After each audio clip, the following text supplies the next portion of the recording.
What's going on, Internet? I'm Christopher Peterson, and you're listening to a Nerd EXP interview. I'm hanging out with Tristan Moore. Hi. Hey, how's it going?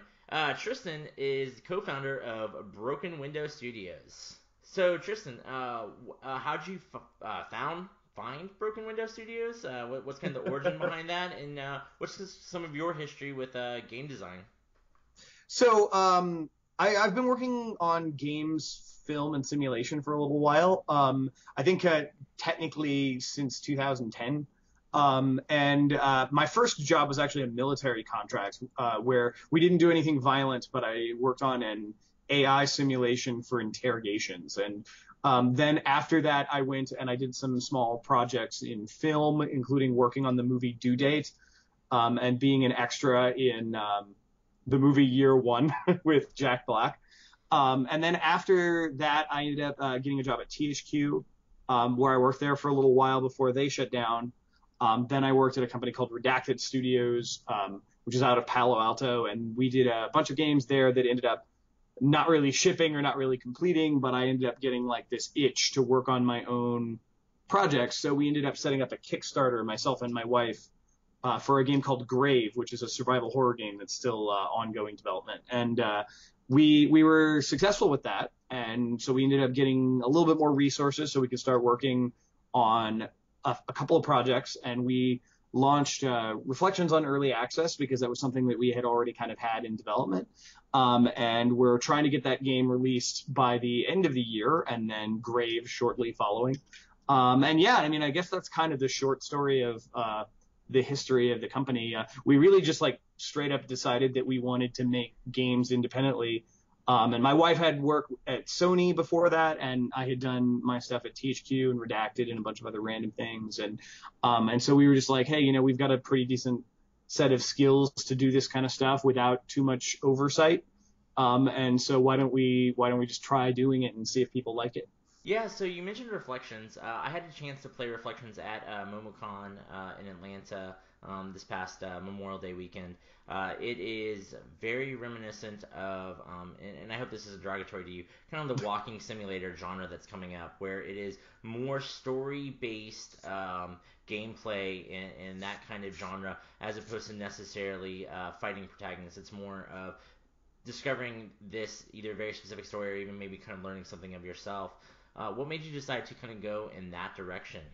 Well, so this was kind of funny, right? Because like my inspiration for Reflections wasn't actually Gone Home or Firewatch or any of those kind of games. It was Dear Esther back in 2012, because I was thinking about the whole idea of like, well, you know, if there's a game that can create all this kind of space for you to feel emotional reactions to things, like what would happen if you actually used that to create a branching narrative and explore the ramifications of choice in that space? Because like really I've played a lot of games that have sort of the faux choice experience where it's like really it comes down to an optimization challenge of like, oh, do you want to be good or evil to get the Paragon or Renegade ending, or do you want to like get extra Adam by saving little girls or killing them? And I think that a lot of that kind of stuff in games gets a little bit trite and predictable. So I felt like the experience of a game like Dear Esther showed a little bit of a possibility space of like, if you're not constantly distracting people and bombarding them with various things to pay attention to, they pay more attention to the little things and the kind of subtle, nuanced experiences that give you better idea of what that person's actual personality is when they're making choices, rather than a game that's basically dictating that you look for the shiny bits. And so we ended up working on it as kind of a prototype thing in 2012, and then never really did anything with it because I kind of got discouraged. At that time, there was no Steam Greenlight, and Xbox and Sony and Microsoft both didn't have an indie path, so you had to kind of like know people to get into those things. And I was just sort of like, oh, well, nobody would ever play a game about, you know, just exploring an environment and interacting with characters and branching a story. And then all these other games started coming out, like Gone Home and Dear Esther, and even things like Life is Strange, which are a little more traditional, but showing that there's this whole possibility space for games that are just about normal life and that they don't need space marines or aliens or anything like that.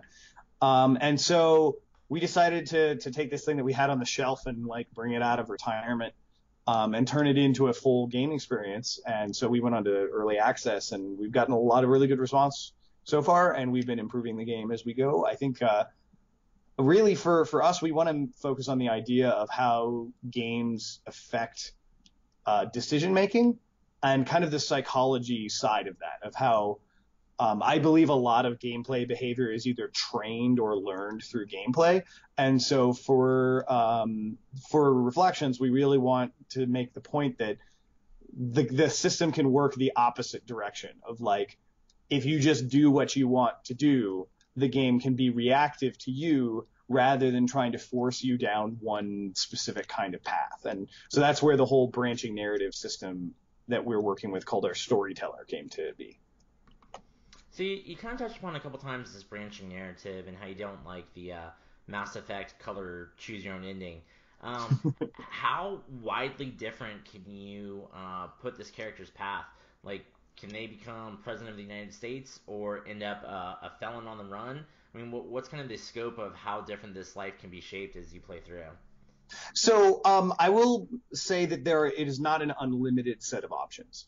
We're putting you into a situation where certain things are predetermined for you, such as what kind of life you started out in and what sort of ranges of possibilities there are for you. So you're not necessarily going to be president or become like some people have asked if there's like a mass murderer ending or something, and we're not going that far into the extremes.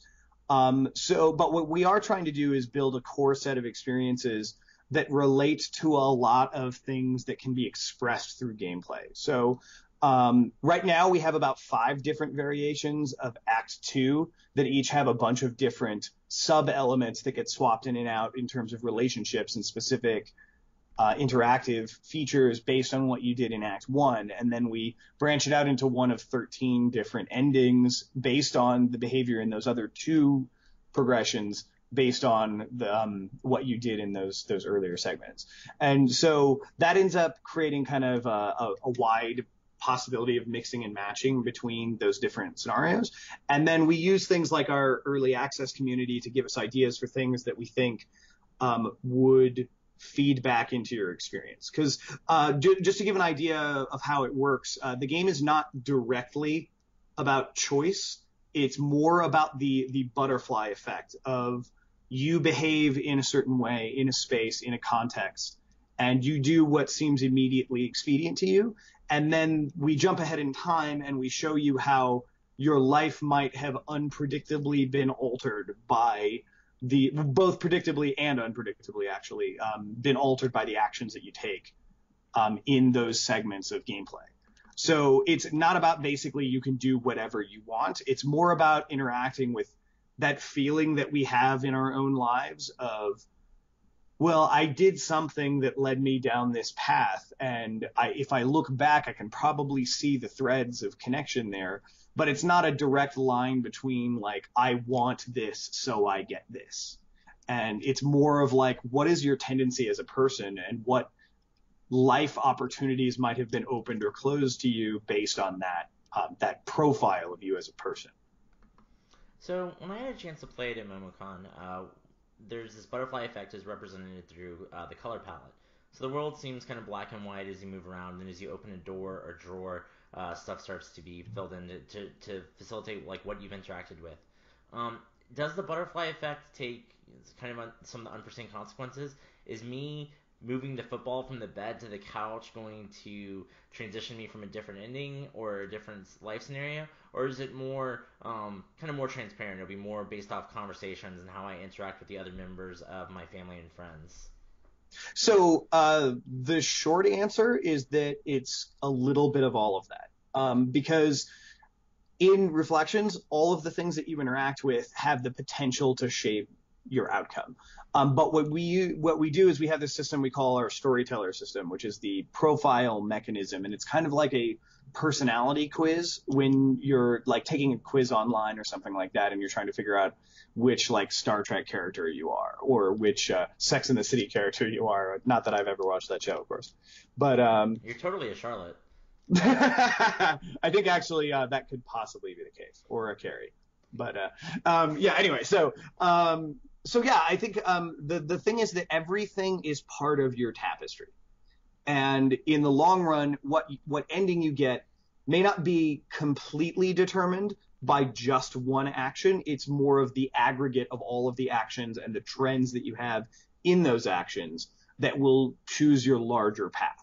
So like opening one door won't necessarily change your outcome, but it does contribute to what your interests and tendencies are. Like whether you went outside or not affects where you might be nudging yourself in your play experience versus whether you completed all of the goals that you had to get ready to leave for college in this first act of the game. And actually, there are some people who get endings where the only thing that they didn't see was what happened with their character relationships, because basically they didn't do that when they were playing the early section of the game. And so like in some people's games, the characters will be pivotal to the experience, and to correspond to that, we've added more specific path structures that accommodate those relationships. But there's some players, like we even had like 5 or 6 year old kids who like really don't get the experience with like the girlfriend or boyfriend characters, and so they just don't explore that, and their story becomes a lot less weighted on that kind of impact. So in some small ways, picking up a football and carrying it around or packing it to take with you can actually affect things like maybe when you show up in your apartment 10 years later, you're going to see like some sports trophies from when you were in college. But more broadly, like, were you trying to seek adventure might be deciding whether you're like living in a cabin in the woods, or maybe you were trying to find a career and most of the things you were doing were work focused. So you're an executive at a company. So there's a bit of like the big and the small impacts that can occur from all of those types of interactions. And it does really take pretty much everything you do in the gameplay into account. For early access, I don't know if you've seen any metrics on this, because most games that I play, if I have a weapon, I try and hurt my friendly NPC characters. And Yeah. not that I'm a dick and that I really want to hurt them, but I'm always kind of just curious of what the game engine will allow, or how they'll interact, if they'll duck, if they'll move, or if, quite frankly, you'll just machete them and they're invincible and nothing ever happens. Have you noticed any trends of people just kind of doing weird stuff just to see what the storyteller engine can do, more so than necessarily like those are choices they're actively trying to make? Oh yeah, totally. And actually, that's kind of part of what the magic of the game is supposed to be, right? So like, I would be totally okay with people just like trying to break windows and like hurting their girlfriend and stuff, and then getting an ending where their life kind of went downhill in the second act and that they could try to recover from it. Because I like the idea that the game actually reacts to you. Now, what's interesting is that you're probably one type of player who would do more of those things. We've actually noticed, because we've watched like thousands of people play now between early access and like various events such as MomoCon.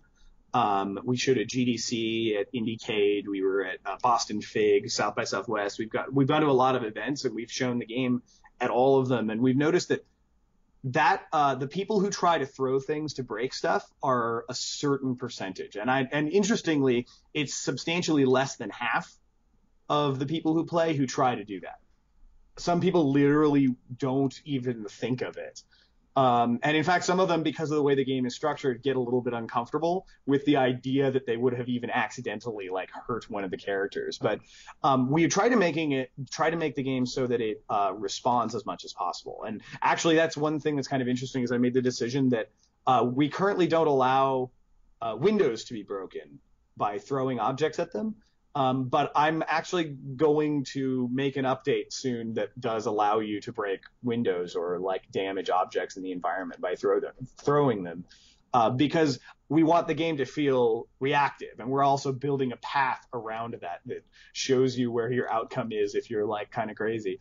So yeah, I mean, I don't know if that really answers your question, but we do want to make sure that the game is both responsive to that, but also somewhat discouraging of it in a way that you can feel almost like guilty if you do something that you knew might have hurt somebody, but then maybe didn't mean to, and then you can hopefully make up for it.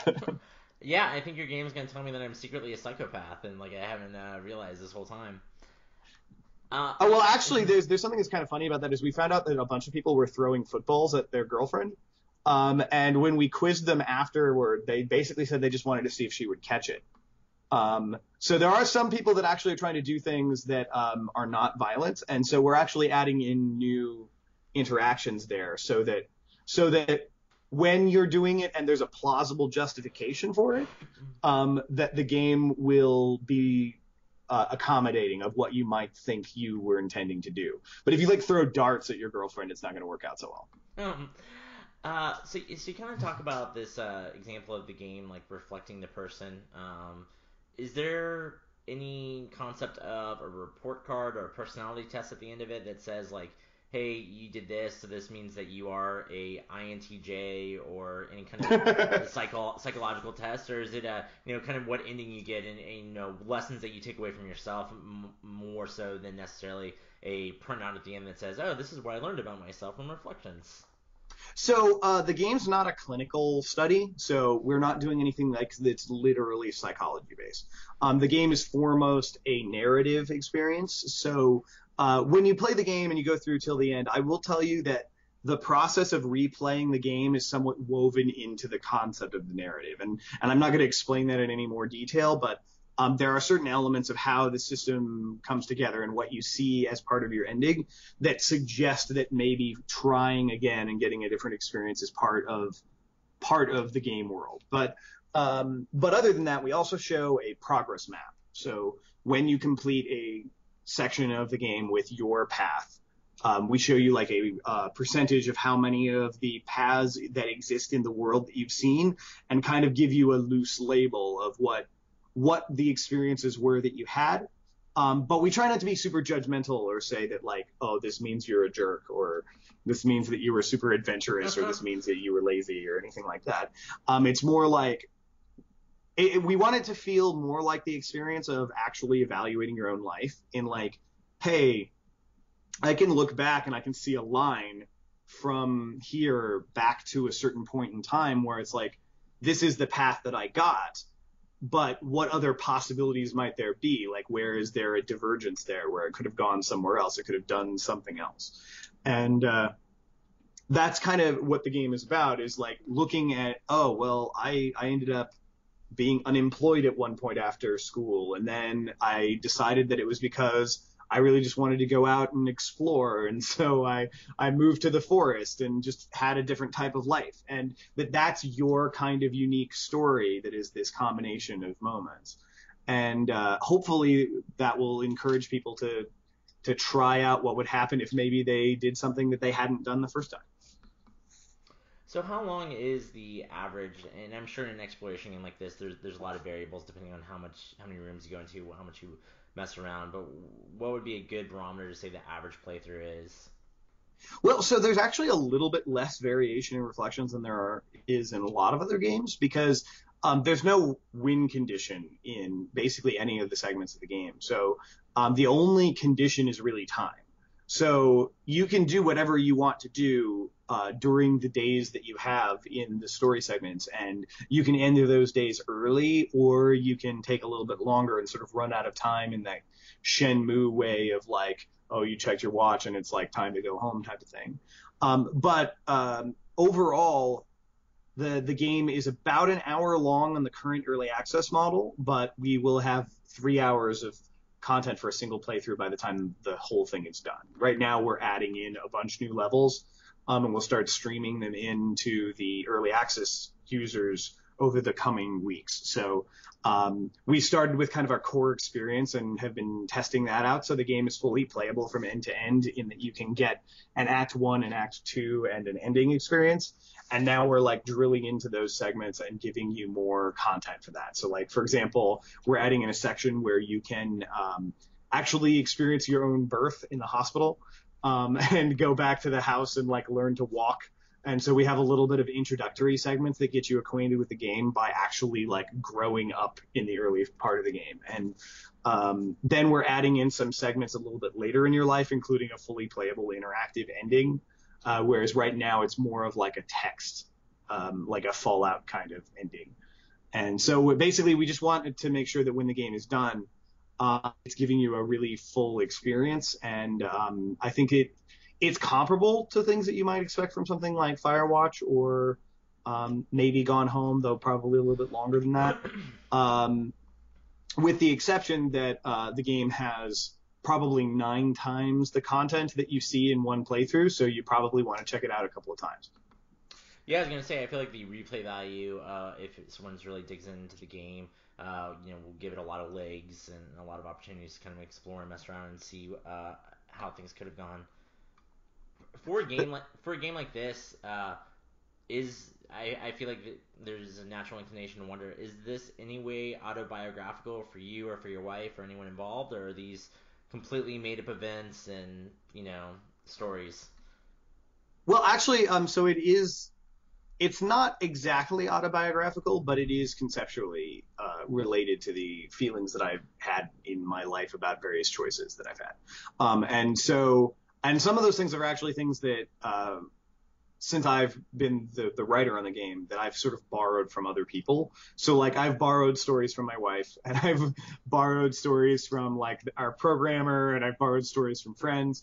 And I kind of followed the mantra that Quentin Tarantino had when he was working on Reservoir Dogs and Pulp Fiction, which is that if you're not embarrassed to show your work to your friends because there's not some deeply personal and maybe invasive truths in there, then you're probably not doing enough personal stuff in your story.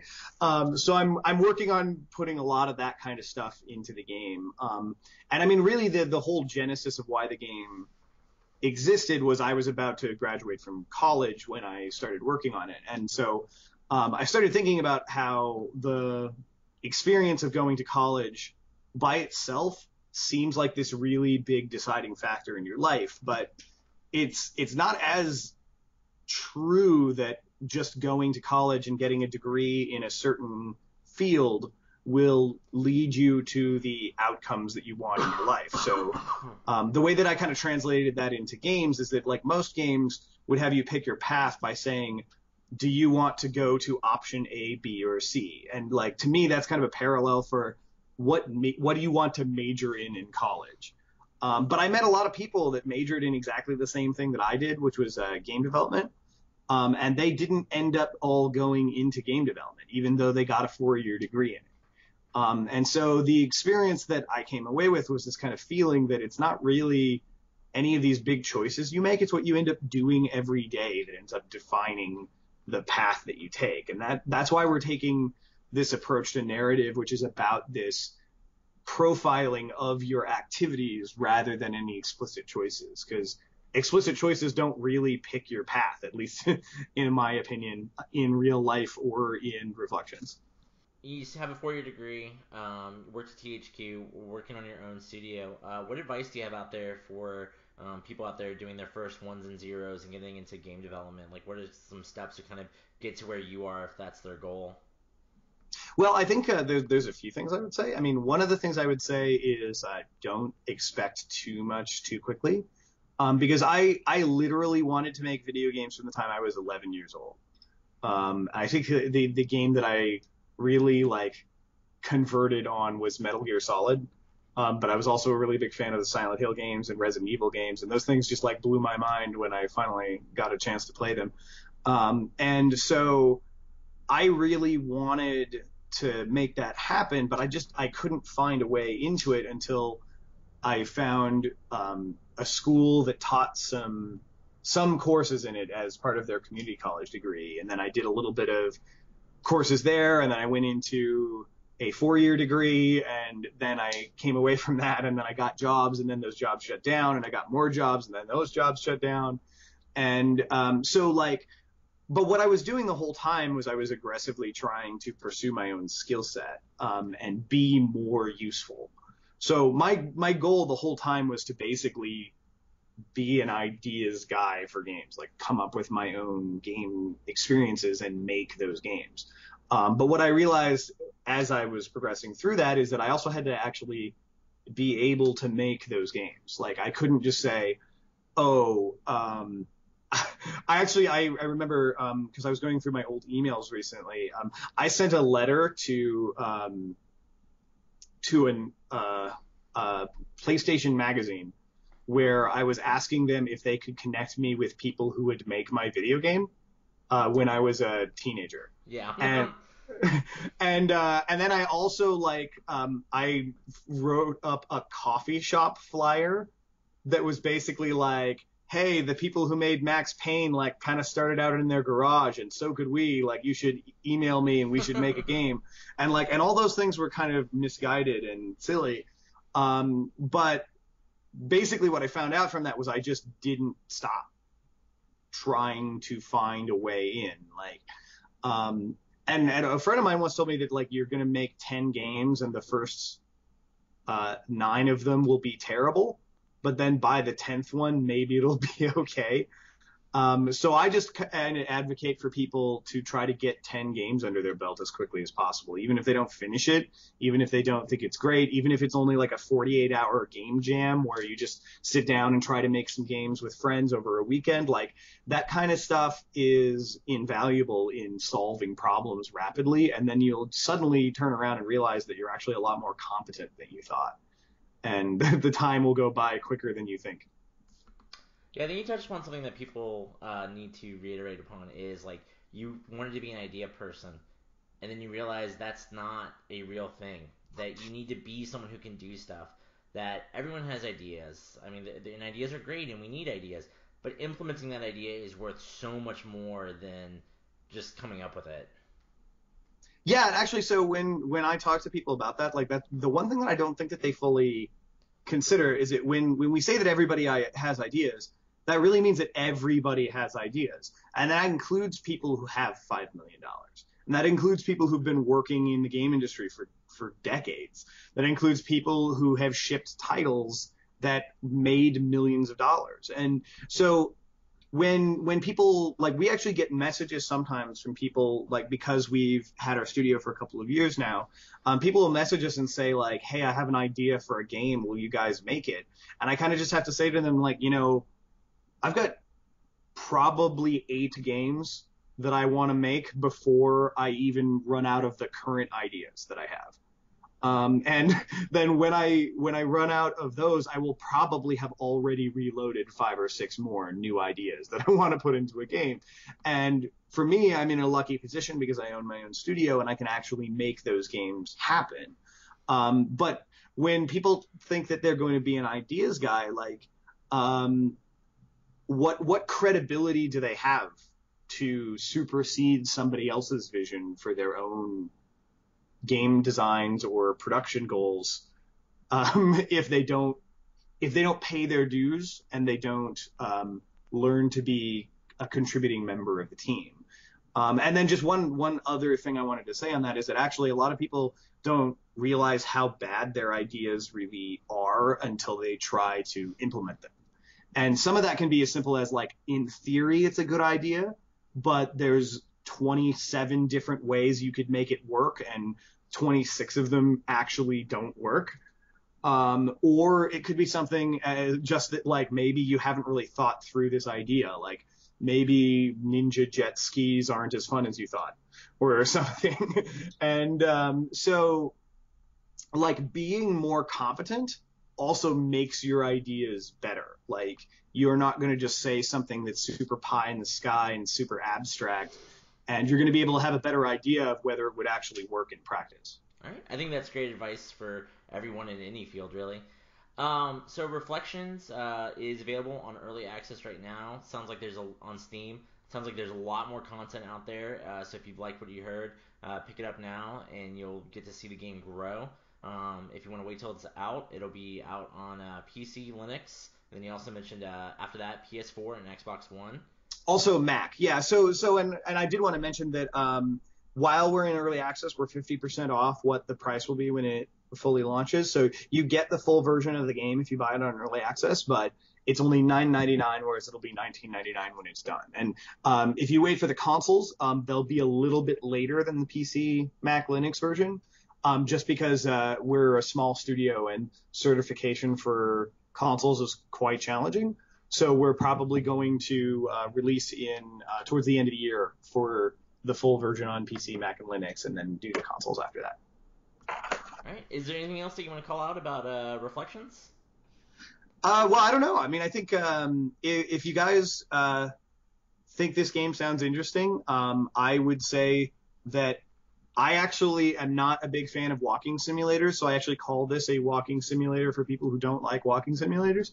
And so I think that if you find what we're talking about in the branching narrative or the choice or agency in the game world interesting, I don't want you to dismiss it based on some kind of previous experience with other games, because we're actively trying to make this an experience that is different from those others. Like, we're aware of the fact that a lot of games say they have choice, but they really don't, which is why we're making, to somewhat of a personal expense to us, we're trying to make sure that completely new levels of gameplay with new sections and goals unlock based on how you play. And so it's one of those things where, like, we're still experimenting and we're still developing it.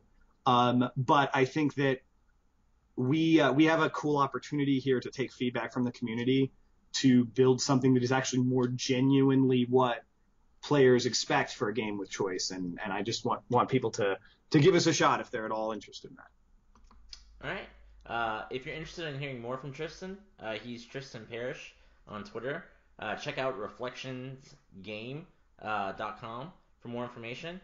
Thank you, Tristan. Definitely appreciate your time. Thanks, Chris. And thank you out there for listening. I hope that you enjoyed this Nerdy XP interview and that we helped you level up your Reflections IQ. Level up, friends.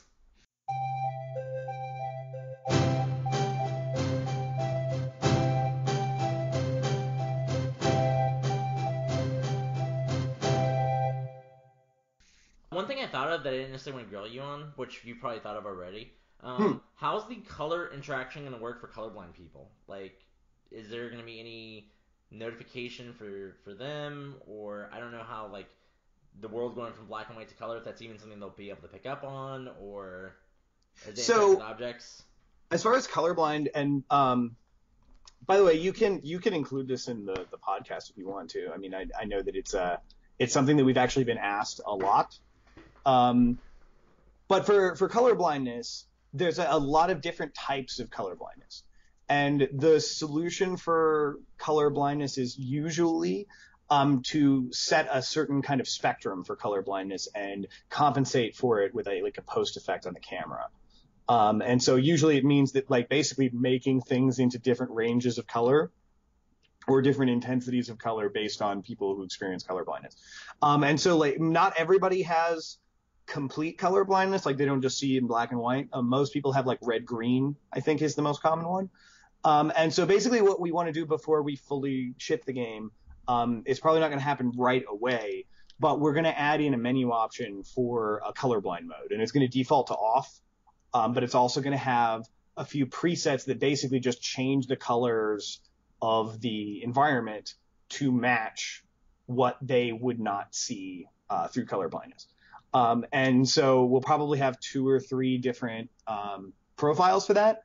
And we're going to base it off of the science there of, like, how to get those colors to actually display correctly for people.